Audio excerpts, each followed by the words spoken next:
이사야서 64장 우리 6절 말씀을 여러분이 함께 우리 찾아서 읽도록 하겠습니다.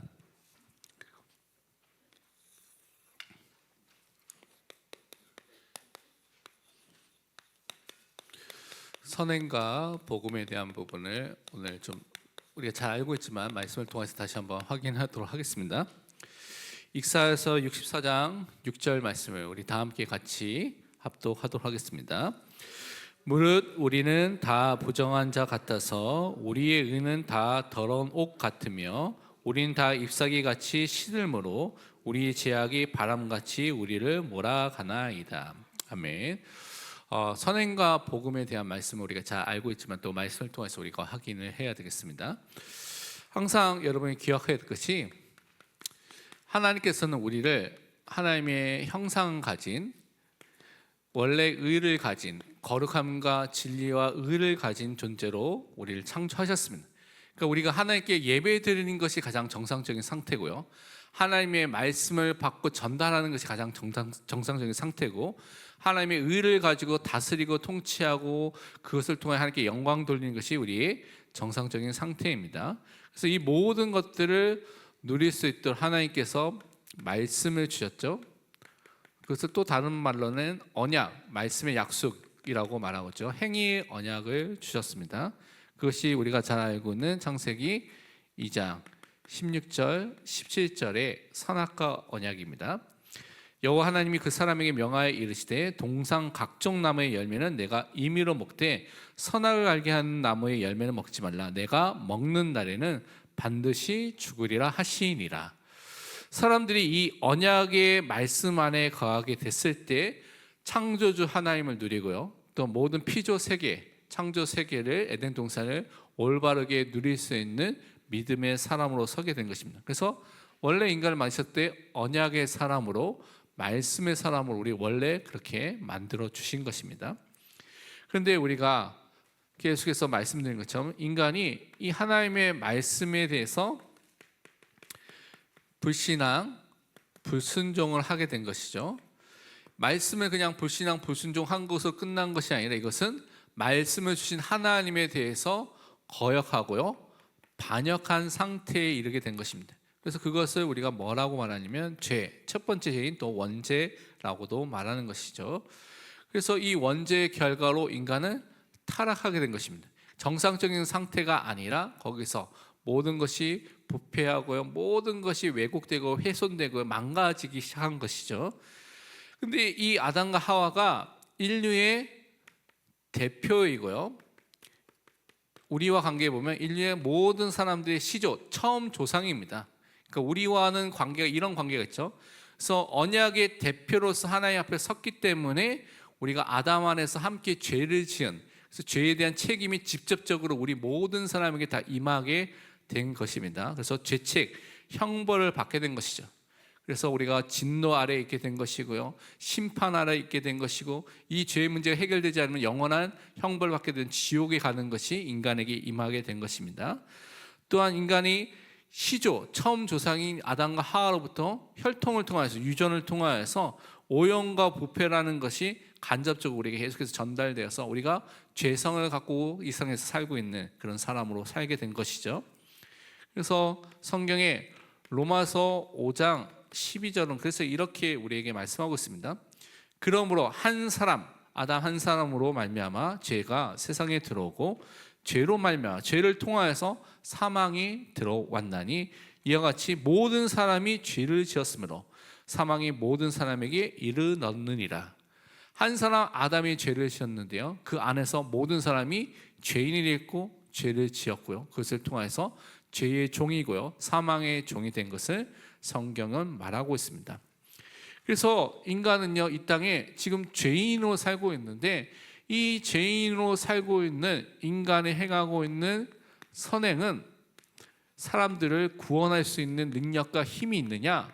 절대 그럴 수 없다라는 것을 오늘 말씀을 통해서 우리가 확신하고 다시 한번 붙잡아야 되겠습니다. 왜냐하면 여러분 현장에 가면 착하게 살면 돼, 남을 도우면 살면 돼, 그럼 뭐 좋은 데 가겠지, 구원받겠지라고 생각하는 사람이 너무나 많이 있기 때문에 그것이 틀리다는 것을 우리가 성경을 통해서 바르게 알고 또 말해야 되는 것입니다. 성경은 뭐라고 말하냐면 모든 이 세상에 있는 사람들은 어떤 사람이냐? 다 죄인이다라고 말씀을 하고 있습니다. 로마서 3장 10절에 보니까 기록된 바 의인은 없나니 하나도 없으며라고 말하고 있습니다. 그래서 모든 사람이 죄 가운데 있기 때문에, 죄의 통치와 지배 아래 있기 때문에, 죄를 갖고 태어나기 때문에 이 선행으로는 죄의 용서함을 받을 수가 없는 것입니다. 아담과 하와가 지었던 그 원죄, 이 죄가 그들이 대표이고 시조이기 때문에 우리에게 다 이 죄가 전달이 된 것이죠. 우리에게 다 전달됐습니다. 태어날 때부터 원죄를 갖고 있는 존재로 태어나고요, 스스로 짓는 자범죄를 지을 수밖에 없는 상태에 이르게 된 것이죠. 죄의 종, 죄의 지배와 통치 아래서 살 수밖에 없는 그런 존재인 것을 인간이라고 말하고 있습니다. 그래서 인간이 죄인으로 이 땅에 지금 살고 있기 때문에 이 죄인은요, 아무리 자기가 열심히 선행을 해도 많은 사람을 돕고 살리는, 사회적으로는 인정받고요, 사회적으로 많은 사람에게 공로가 될 만한 사회적인 세상적인 것은 할 수가 있지만, 이것은요 하나님이 보시기에는, 하나님이 보신 눈에는, 하나님의 눈에는 이것이 선의 될 수 있냐, 구원을 얻을 수 있는 기준이 될 수 있냐? 절대 그렇게 될 수가 없다고 말하고 있습니다. 오늘 읽었던 이사야서 64장 6절 말씀이 그것을 말하고 있죠. 물론 우리는 다 부정한 자 같아서 불의하고 부정하고 하나님 앞에 설 수 없는 오염되고 부패된 사람이라고 말하고 있습니다. 우리의 의는 다 더러운 옷 같으며, 우리가 아무리 깨끗하게 열심히 하나님 앞에 행하는 의라고 해도 하나님이 보시기에는 완전히 얼룩이, 완전히 또 더러운 것이 가득한 그 옷과 같다는 거죠. 그래서 우리는 다 잎사귀같이 시들므로 우리의 죄악이 바람같이 우리를 몰아가나이다. 죄악된 인생과 우리의 삶이 그렇다고 성경은 말하고 있습니다. 그래서 우리는 결국 뭡니까? 죄의 결과로서 오게 되는 저주, 재앙, 진노, 심판이라는 이 안에 묶이게 되는 것입니다. 그래서 우리가 잘 아는 로마서 6장 23절에 죄의 삭슨, 죄의 결과와 죄의 열매가 뭡니까? 사망이에요. 근데 하나님의 은사는 그리스도 예수 우리 주 안에 있는 영생이다. 우리가 아담 안에 계속 거하게 된다면, 그 아담 안에, 그 아담의 후손으로 계속 살면서 살아가게 되면 죄의 종으로서 살 수밖에 없는, 사망이 올 수밖에 없는 존재인데, 여러분이 예수 그리스도 안에 있으면, 그리스도와 연합된 사람이 되면 영생을 얻은 자로 바뀌게 된다고 성경은 말하고 있습니다. 에베소 2장 3절에는 분명히 이렇게 말하고 있습니다. 우리가 구원받기 전에는 우리도 다 그 가운데서 우리 육체의 욕심을 따라 지내며 육체와 마음에 원하는 것을 하여, 내가 원하는 거, 내가 육체적으로 마음으로 원하는 것을 했는데 다른 일과 같이 본질상 진노의 자녀이었더니, 진노를 받을 수밖에 없는, 심판을 받을 수밖에 없는 그런 상태였다는 것입니다. 그래서 선행으로는 죄의 결과로 온 것을 하나도 해결할 수 못합니다. 하나님의 진노를 해결할 수가 없어요. 우리가 아무리 착하게 살아도 저주를 막을 수가 없다는 것입니다. 우리가 아무리 열심히 살아도 하나님 앞에 오는 이 하나님이 주시는 심판을 우리가 해결할 수가 없다고 성경은 말하고 있습니다.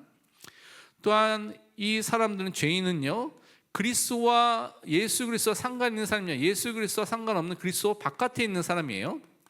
그렇기 때문에 이 사람들은 뭡니까? 세상에서 참 소망이 없는 사람으로 살 수밖에 없다고 성경은 말하고 있습니다. 그래서 에베소서 2장 12절을 보면 죄인의 상태에 대해서 이렇게 말하고 있습니다. 그때 너희는 그리스도 밖에 있었고, 그리스도 연합된 존재가 아니라, 그리스도 안에 있는 존재가 아니라 그리스도와 바깥에 있던 존재죠. 이스라엘 나라의 밖의 사람이라, 언약의 백성의 공동체 안에 있는 것이 아니라 그 공동체 바깥에 있는 사람이라 말합니다. 약속의 언약들에 대해서는 외인이요, 하나님의 구원받는 이 은혜 언약에 대해서는 전혀 상관없는 바깥에 있는 사람이라고 말하죠. 세상에서 소망이 없고 하나님도 없는 자이더니, 하나님도 없고요, 소망도 없는 자이기 때문에 이 죄인은요, 선행을 통하여서 하나님 만난 길을 찾을 수 있냐?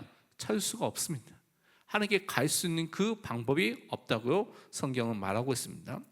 그래서 하나님께서 우리에게 구원을 주시는, 제시하시고 우리에게 알려주신 것은 복음 안에만 들어가 있습니다. 그래서 이 복음을 통해서 우리는 무엇을 알게 됩니까? 예수 그리스도를 알게 되고요, 하나님의 은혜로 예수 그리스도의 믿음을 통하여서 우리는 하나님이 주신 구원이라는 선물을 받게 된 것입니다. 그래서 여러분이 구원을 받게 되면 여러분의 삶 속에 증거와 열매로 나타나는 것이 무엇이냐면 선행이라는 것이 나타나게 됩니다. 하나님이 원하시는 삶을 살 수 있는 그 은혜가 임하게 되는 것입니다. 그래서 성경에서 말하는 선행을 우리가 바르게 알고 또한 그것을 통해 사람을 살려야 되는 것이죠. 다시 한번 이 부분을 정리하면 우리는 하나님의 은혜로 인하여서 은혜가 우리에게 주어지게 된 것이죠. 그것을 통하여서 예수 그리스도를 믿는 믿음을 통하여서 우리는 구원을 받게 되는 그 은혜 속에 들어가게 됐습니다. 그래서 죄의 용서함을 받게 되는, 죄의 통치와 지배가 끝나게 되고요, 죄책이 제거되고요, 죄의 오염과 부패라는 것이 많이 씻겨나고 남아있는 죄성도 예수 그리스도의 보혈을 통하여서, 회개를 통하여서 계속해서 성화되어가는, 깨끗해져가는 은혜를 허락해 주신 것입니다. 그래서 에베소서 2장 8절에서 9절에 우리가 잘 아는 말씀이 이렇게 말하고 있죠. 너희는 그 은혜에 의하여 믿음으로 말미암아 구원을 받았으니 이것은 너희에게서 난 것이 아니요 하나님의 선물이라. 행위에서 난 것이 아니니 이는 누구든지 자랑하지 못하게 함이라. 우리가 자랑할 것, 내세울 것 하나도 없습니다. 항상 여러분이 말해야 될 것은 그리스도의 은혜, 그리스도의 그 예수 그리스도를 믿는 믿음을 통하여서만 구원을 받았다. 그래서 하나님만을 높이고 그리스도를 말하는 것이 우리가 마땅히 해야 할 일이라고 말하고 있는 것입니다. 그리고 예수 그리스도를 믿는 사람은요, 참 믿음을 가지기 때문에 참 믿음이 있는 사람에게는 무엇이 나타납니까?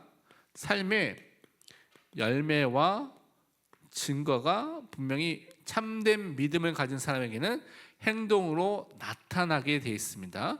그것이 야고보서죠. 야고보서가 그 이야기를 말합니다. 내가 진짜 믿었다고 말하는데 행함이 없는, 행동이 없는, 또 삶에서 나타나지 않는데 믿었다는 것은 그것은 가짜다, 틀린 것이다라는 것을 말하는 것이 야고보서 내용이거든요. 그래서 야고보서 2장 17절과 18절을 보면 이렇게 말하고 있습니다. 이와 같이 행함이 없는 믿음은 그 자체가 죽은 것이라. 살아있는 믿음이 아니고 가짜 믿음이라고 말하는 것이죠. 어떤 사람은 말하기를 너는 믿음이 있고 나는 행함이 있으니 행함이 없는 내 믿음을 내게 보이라. 나는 행함으로 내 믿음을 내게 보이라 하리라. 그러니까 행함이 있는 믿음은요, 참된 믿음이 있는 사람에게는 그 열매로 증거로 나타나는 것을 확인해 볼 수가 있습니다. 그러면서 하나님은요, 우리에게 구원을 주시면서 구원받는 사람은 하나님의 선한 일을 위해서 이 사람을 세우시고 부르셨다고 말씀해 주셨습니다. 하나님의 선한 일이 무엇일까요? 하나님이 기뻐하시고 좋았다라고 하는 모든 것이 무엇일까요? 원래 상태로 모든 것을 회복하고요, 하나님께 영광 돌리는 일을 하는 것입니다. 결국 생명을 살리는 일이 또 하나님이 원하시는 선한 일 중에 하나인 것이죠. 그래서 에베소 2장 10절에 보면 이렇게 우리에게 증거를 하고 있습니다. 우리는 그가 만드신 바라 그리스도 예수 안에서 선한 일을 위하여 지으심을 받은 자니 이 일은 하나님이 전에 예비하사 우리로 그 가운데서 행하게 하려 하심이니라. 하나님께서 여러분을 하나님이 원하시는 선한 일을 위해서 여러분을 불러오시고 세워주셨습니다. 특별히 생명을 살리는 그 일 속에, 또한 많은 사람을 돕고 살리는 그 일 속에 여러분을 부르신 것을 기억하시길 바랍니다. 그러면서 우리는요, 하나님의 말씀으로 우리는 하나님이 원하시는 선한 일을 할 수 있는 힘이 생기게 됩니다. 하나님의 말씀으로 이 일을 할 수 있게 된다고 말하고 있습니다. 우리가 잘 아는 디모데후서 3장 16절과 17절 말씀 자세히 보면 이렇게 되어 있습니다. 모든 성경은 하나님의 감동으로 된 것으로 성경을 통해서 우리가 뭐 합니까? 교훈과 책망과 바르게 함과 의로 교육하기에 유익하니, 성경을 통해서 우리가 교육을 받고 양육되고 성장하는 것이죠. 그 결과가 어떻게 납니까? 이는 하나님의 사람으로 온전하게 하며, 이 유익을 통해서 나타나는 것이 하나님의 사람으로 온전케 되는, 날마다 온전한 사람으로 성숙한 사람으로 점점 영적 성숙이 일어나게 되고요, 하나님의 말씀은 또한 뭡니까? 모든 선한 일을 행할 능력을 갖추게 하려 함이라. 하나님이 원하시는 그 선한 일을 행할 수 있는 능력이 하나님의 말씀 속에 들어갈 때, 그 말씀이 내 안에, 내 마음에 담기게 됐을 때, 내 삶에 그 말씀이 있을 때 그 능력이 나타나게 되는 것입니다. 그래서 성경을 통해서 성경대로 양육받고 세워진 사람은 하나님이 원하시는 그 선한 일을 할 수 있는 사람으로 세워지고 그 능력이 나타나게 되는 것입니다. 그래서 우리는 말씀 속에 항상 거해야 됩니다. 말씀이 내 안에 있어야 되는 것입니다. 그래서 결론이 다른 것을 말하는 것이 아니라 우리가 계속했던 말씀이죠. 신명기 30장 14절 말씀을 우리가 결론으로 붙여야 되겠습니다. 하나님의 말씀이 우리 마음, 우리 삶의 입술의 고백에서 순종하는 삶이 나타나야죠. 그래서 오직 그 말씀이 내게 매우 가까워서 내 입에 있으며 내 마음에 있은즉 내가 이를 행할 수 있느니라. 이 삶이 될 때 선행이라는 것도 우리 믿음의 증거로서 열매에서 나타나는 것을 분명히 체험하게 될 줄 믿습니다. 그래서 여러분이 이 선행을 통해서 많은 사람을 올바르게 도울 수 있는 믿음의 사람으로 서야 되겠습니다.